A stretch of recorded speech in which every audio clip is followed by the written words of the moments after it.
এই মোবাইলের প্রতি এই প্রচন্ড আসক্তি, এটার মূল কারণ নারীর প্রতি আসক্তি। এখানে যদি এক সপ্তাহের জন্য যদি এই বড় মোবাইলে নারীর ছবি ডিলিট করে দেওয়া হয়, যে কোনো প্রোগ্রামে নারীর ছবি আসে না, তাহলে এক সপ্তাহ লাগবে না, লক্ষ লক্ষ মোবাইল রাস্তাঘাটে বাদাম কিনতেও কেউ নিত না। বুঝছেন না কথা? মূল কারণ এটা সত্য, এটাই বাস্তব, এটাই বাস্তব। নারীর প্রতি এই প্রচন্ড আসক্তি। এই যত বিনোদন কেন্দ্র, যত পার্ক, যত রেস্তোরাঁ, যত হোটেল, যত মোটেল, যত শপিং সেন্টার, যত বিভিন্ন রকমের ঘোরাফেরার যত জায়গা, এই সব কিছুর মূল আকর্ষণ নারী। সেখানে যদি নারী না যায়, নারী যদি আসা যাওয়া না করে, বেহায়া বেপর্দা অসভ্য নারী যদি সেখানে না যায়, তো কক্সবাজারের ঢেউ সুন্দর লাগবে না, আর পার্কের ফুলও সুন্দর লাগবে। কারণ নারী, নারীর প্রতি আসক্তি, এটাই হলো সবচেয়ে বড় অপরাধ, সবচেয়ে বড় অপরাধ। আমার ভাই, আল্লাহর নবী সাল্লাল্লাহু আলাইহি ওয়াসাল্লাম হাদিসের মধ্যে আছে, গোটা পৃথিবী, আল্লাহ নবী বলছেন গোটা দুনিয়া একদিকে রাখছে, নারীকে আল্লাহ নবী সাল্লাল্লাহু আলাইহি ওয়াসাল্লাম আরেক দিকে রাখছে। নবী বলেন, ফাত্তাকুদ দুনিয়া ওয়াত্তাকুন নিসা। নবীজি বলেন, আমার উম্মত, নারীর লোভ থেকে, দুনিয়ার লোভ থেকে বাঁচো এবং নারীর লোভ থেকে বাঁচো। অথচ দুনিয়ার মধ্যেই নারী, কিন্তু এরপরও আলাদা বলছেন নারীর লোভ থেকে বাঁচো। এখন এটা বলার উদ্দেশ্য কি? বলার উদ্দেশ্য হলো নারীর প্রেম, নারীর ছবি, নারীর নাচ, নারীর গান, নারীর বিভিন্ন অঙ্গভঙ্গি, নারীর সাথে অবৈধ সম্পর্ক, জিনা, ব্যভিচার, অবৈধ প্রেম, অবৈধ ভালোবাসা, অবৈধ রাত জেগে হারাম ছবি দেখার আকাঙ্ক্ষা, এ সব কিছু আমার ভাই একটা মানুষকে, একজন যুবককে, একজন পুরুষকে, তাকে সর্বোচ্চ অপরাধী, সর্বোচ্চ জঘন্য, সর্বোচ্চ নিকৃষ্ট বানায়। এটার প্রমাণ, এটার প্রমাণ হলো এই কাবিল। এই কথাটা বলার জন্য এটার প্রমাণ হলো কে? কাবিল। এবার কথাটা এমনি বুঝেন, কাবিল একজন নারীর প্রতি আসক্ত। সে তার সিদ্ধান্ত, আমি জীবনের যে কোনো কিছুর মূল্যে আমি এই নারীকেই বিয়ে করি, আমার এই নারী চাই। এখন এক নম্বরে আল্লাহ তাআলা হুকুম করলেন, কথাটা খেয়াল করেন, আল্লাহ হুকুম করলেন তুমি এই নারীকে না, বরং হাবিলের সাথে যেই বোন, তুমি তাকে বিয়ে করো। কাবিল বলল, আমি আল্লাহ মানি না, আমি এই নারী চাই। দুই, আদম আলাইহিস সালাম তাকে এই বিধানটা শুনাইছেন। কে শুনাইছেন? নিঃসন্দেহে উনি নবী। নবী কিনা বলেন না? তাইলে একজন নবী বলছেন যে তোমার জন্য এই নারীকে বিয়ে করার অনুমতি নাই। কাবিল নারীর প্রতি এতটা আসক্ত, নারীর প্রতি এতটা লোভ, এ বলছে আমি নবী মানি না, আমি আল্লাহও মানি না, আমি নবীও মানি না, আমার নারী চাই, আমি একেই চাই। তিন নাম্বার, এই আদম আলাইহিস সালাম যিনি তাকে বলছে, তিনি শুধু নবী না, তার বাবা। ঠিক কিনা বলেন? তার বাবা বলছে স্পষ্ট, কাবিল বলছে আমি বাপ মানি না, আমি নারী চাই, আমি আল্লাহ মানি না, আমি নবী মানি না, আমি বাপ মানি না, আমি বংশ মানি না, আমি বাপ মার ইজ্জত সম্মান, বাপ মার কথার মর্যাদা কিছুই আমার কাছে নাই, আমার দরকার নারী, আমি এই নারীকেই নেব। চার নাম্বার আরেকটা আছে, সেটা হলো আল্লাহ তাআলা হুকুম দিলেন আবার যে কোরবানি করো, যারটা কবুল হবে সেই বিবাহ করো। সে পরিষ্কার দেখছে যে তার কোরবানি কবুল হয় নাই, কথা বলেন না কেন? তাহলে এটা শরীয়ত, মানে এটা শরীয়তের কি বিধান, এই যে কোরবানি করো। এই নাফরমান বলল আমি শরীয়ত মানি। এই চারটা জিনিস, আমি আল্লাহ মানি না, আমি নবী মানি না, আমি বাপ মানি না, আমি শরীয়ত মানি না, আমি কিচ্ছু মানি না, আমি শুধু এক নারীকেই চাই, নারীকে চাই। আমার ভাই, অতএব মনে রাখো, নারীর লোভ একদিন তোমারে কাটতে মুশরিক কাফের বানায় দিবে, বেঈমান বানায়। শেষ পর্যন্ত তোমার ঈমান শেষ করবে, শেষ পর্যন্ত তোমার আখিরাত শেষ করে তোমার রাস্তার কুকুর বানাইয়া এরপরে ছেড়ে। এই জন্য আমার হাত জোর করা অনুরোধ, কোরবানির এই ঘটনার থেকে আমি যুবকদেরকে বললাম, যুবক ভাই, নারীর থেকে তুমি যা চাও, এই ছবি দেখে, নাচ দেখে, গান দেখে, এক ভিন নারীকে দেখলে তোমার যা মনে চায়, তোমার হৃদয়ের যে আকাঙ্ক্ষা, তোমার যে যৌন চাহিদা, আল্লাহর কসম রব্বুল আলামিন হালাল বিয়ের মাধ্যমে সেটা পূরণ করার যথোপযুক্ত ব্যবস্থা আল্লাহ রেখেছেন। তুমি শুধু আল্লাহর দিকে চেয়ে একটু সবর করো, ঠিক কিনা বলেন? তুমি শুধু একটু সবর করো, তুমি একটু সবর করো। যে ছেলেটা এই বছর 8-এ পড়ে, সে যদি বলে আমি এই বছরে ইন্টার পরীক্ষা দেব, এটা কি কোনো বুদ্ধিমানের কথা হলো? তোমারে কি একটু সবর করতে হবে না? ইন্টার পরীক্ষা দিতে কি একটু ধৈর্য ধরতে হবে না? যে ছেলেটা এই বছর মেট্রিকে পড়ে, সে যদি এই বছরই চায় আমি এই বছরই অনার্স 3rd ইয়ারের পরীক্ষা দেব, তাইলে এটা কি বুদ্ধিমানের কথা হলো? তোমারে কি একটু সবর করতে হবে না? তাহলে দুনিয়াতে তো বন্ধু যেই কোনো জিনিস পাইতে, দুনিয়ার ব্যাপারে তো আমরা প্রতিনিয়ত দেখি একটু সবর করতে হয়, একটু ধৈর্য ধারণ করতে হয়।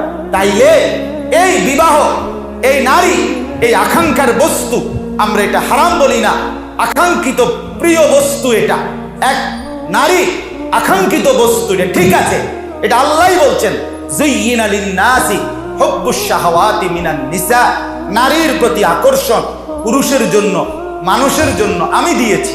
কে বলছে এটা? আল্লাহ বলে এটা আমি দিয়েছি। তো আমি যেটা দিছি সেটা আমি পূরণের জন্য ব্যবস্থাও, নির্ধারিত নিয়ম কানুন বিধি নিষেধ তো আমি রেখেছি। তুমি একটু সবর করো, তুমি একটু সবর করো। এই গোটা পৃথিবীর মানুষের এই প্রজন্ম, এই আদম আর হাওয়া থেকে আজকে পর্যন্ত এই কোটি কোটি মানুষ এই পৃথিবীতে ছড়িয়ে আছে, এ তো সব কিছু এক নারী আর পুরুষের হালাল মিলনের মাধ্যমেই এই পর্যন্ত মানুষের এই প্রজন্ম, ঠিক কিনা বলেন? তাইলে আল্লাহ তাআলা তো নাজায়েজ করে নাই, হারাম করে নাই, বৈধ ব্যবস্থা রাখছেন। তুমি কেন তার আগে নিজের জীবন, নিজের যৌবন, নিজের শরীর, নিজের স্বাস্থ্য, নিজের দুনিয়া, নিজের আখিরাত কেন বরবাদ? আমারে বলো কেন বরবাদ? এক নারীর লোভ স্পষ্ট, এটা এই কাবিল এটা প্রমাণ করছে। আমি আল্লাহ মানি না, আমি নবী মানি না, আমি বাপ মানি না। এই কিছুদিন আগেও আপনার পত্রিকা অ্যাড দিছে, প্রেমের গল্পের অ্যাড, যুবক যুবতীদেরকে আহ্বান জানাইছে দ্বিধাহীন কাছে আসার গল্প, অর্থাৎ আহ্বান জানাইছে মাল্টি ন্যাশনাল কোম্পানিওয়ালারা, যে যুবক যুবতী যাকে ভাল লাগে, যখন ভাল লাগে, দেশ, সমাজ, পরিবার, বংশ, মা বাপ, এলাকা, কোনো কিছুর পরোয়া না করে দ্বিধাহীন নিঃসংকোচে যে যাকে পছন্দ হয় তার সাথে মেলামেশা করে।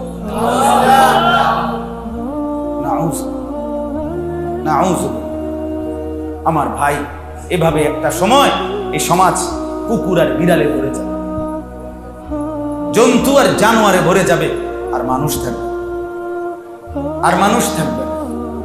প্রিয় বন্ধু, আজ তুমি সারাদিন সারা রাত যদি উলঙ্গ ছবি দেখে মজা পাও, নর্তকী দেখে মজা পাও, জিনার ব্যভিচার দেখে মজা পাও, তো তোমার সামনে যে প্রজন্ম তোমার হাতে আসবে, তোমার ছেলে হবে, মেয়ে হবে, তাদের পরিণতি কি হবে? আল্লাহর দোহাই, তোমার হাত ধরে বলি তোমারে, তো তুমি একবার ভাবো, অচিরেই তোমার হাতে যারা আসবে তাদের হালাত কি, তুমি ভেবে দেখো। অতএব আমার এই কথা ফিরাই দিয়েন না, আমি অনুরোধ করছি। অবৈধ প্রেম, অবৈধ ভালোবাসা, হারাম সম্পর্ক ছেলেরা তোমার দুনিয়া আখিরাত একদম বরবাদ করে দিবে, তোমার ঈমান নষ্ট করে দিবে, তোমার একবারে বেঈমান বানায়, বেঈমান বানায়। নারীর লোভ সাংঘাতিক, নারী দুধারী। এবার মজার কথা শুনেন, নারী হচ্ছে দুধারী। একদিকে নারী জান্নাত এনে দেয়, আরেক দিকে নারী জাহান্নামের একদম নিচে পৌঁছায়। নারী যখন মা, তো সেই মার খেদমত সন্তানকে জান্নাতে পৌঁছায়। নারী যখন মেয়ে, কন্যা, আমার মেয়ে, তখন এই মেয়েকে যে লালন পালন করবে, উপযুক্ত ছেলের হাতে বিয়ে দিয়ে দিবে, আল্লাহর নবী বলেন ওই মেয়ের বাপকে নিয়ে আমি রাসূল একসাথে জান্নাতে যাব। নারী কন্যার বাপ যখন, তখন জান্নাত। মায়ের সন্তান যখন, তখন কি? নারী যখন বোন, আল্লাহর নবী বলেন যে ভাই তার বোনদেরকে লালন পালন করে নেককার ছেলের হাতে তুলে দিবে, আল্লাহর নবী বলছে কুন্না লাহু সিতরাম মিনান নার, ওই বোনরা ওই ভাইকে জাহান্নামের আগুন থেকে আড়াল করে রাখবে। বোন জান্নাতে পৌঁছে। নারী যখন স্ত্রী, আল্লাহর নবী সাল্লাল্লাহু আলাইহি ওয়াসাল্লাম বলেন স্বামী স্ত্রীর একান্ত মিলন, স্বামী স্ত্রীর একান্ত আন্তরিকতা, ভালোবাসার প্রতি সেকেন্ড, মহব্বতের প্রতি মিনিট, আদর সোহাগের প্রতি সময়, আল্লাহর নবী বলছে সাদাকা সাদাকা সাদাকা, সবটাই আল্লাহর রাস্তায় দান করার, সাদাকা করার সওয়াব। আর আল্লাহর রাস্তার এই সাদাকা তারে জান্নাতে পৌঁছে। মজার ব্যাপার হলো না? অতএব নারী দুধ, একদিকে মা, বোন, কন্যা, স্ত্রী জান্নাতে পৌঁছে, আরেকদিকে ভিন নারী, রাস্তার নর্তকী, রাস্তার বেহায়া, রাস্তার বেপর্দা, আর ওই ঘরের, ওই বাড়ির, ওই এলাকার অসভ্য মেয়ে, মোবাইলের ছবি, নাচ গান, জিনা, ব্যভিচার, ওই বেহায়া বেশরম তোমার মতো হাজারো যুবকের টাকা নষ্ট করে, এমবি নষ্ট করে, যৌবন নষ্ট করে, জীবন নষ্ট করে, শরীর ধ্বংস করে, আল্লাহর কসম ওরা টাকা কামাই করে, ওরা আনন্দে মৌজ করে, আর তোমারে নষ্ট করে। অতএব বুদ্ধিমান এমনটা করার উচিত না। আমি আমার হৃদয়ের সবটুকু আবেগ দিয়ে সতর্ক করলাম। এবার যদি কেউ পাত্তা না দেয়, ঠিক আছে, চলতে থাকো, চিরেই ফয়সালা হবে। ফাসাউফা তারা ইদিন কাশাফাল গুবারু আফারাসুম তাহতা রিজলিকা আম হিমার। এটা একটা আমাদের আরবি ভাষার একটা ছোট্ট প্রবাদ, খুব সুন্দর প্রবাদ, আরবি ভাষা। মজার ঘটনা এটা শুনেন।